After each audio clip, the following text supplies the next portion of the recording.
বর্তমান সময়ে এইরকম একটা অসাধারণ সুন্দর স্মার্ট ওয়াচ আপনার পছন্দের মানুষকে খুশি করার জন্য যথেষ্ট।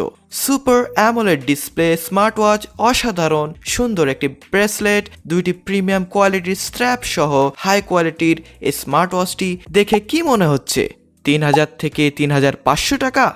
না না, S9 মিনি প্লাস এর পারফরম্যান্স ৩,০০০ থেকে ৩,৫০০ টাকা স্মার্ট ওয়াচের মতো হলেও গ্যাজেট ফ্রিক বিডিতে আমরা দিচ্ছি মাত্র ২,০০০ টাকায়। অফার সীমিত সময়ের জন্য। এই স্মার্ট ওয়াচ দেখতে যেমন প্রিমিয়াম তেমনই ফিচারগুলো অনেক প্রিমিয়াম। বিশেষ করে এর ক্যালকুলেটর ফিচারটা অনেক কাজের। আরও পাচ্ছেন always on display, gym feature, WhatsApp, Facebook, Twitter notification, calling, find my device, heart rate monitoring, blood pressure monitoring, customise wallpaper, আরও অনেক আপডেট ফিচার। গ্যাজেট ফ্রিক বিডিতে অর্ডার কনফার্ম করতে কোনো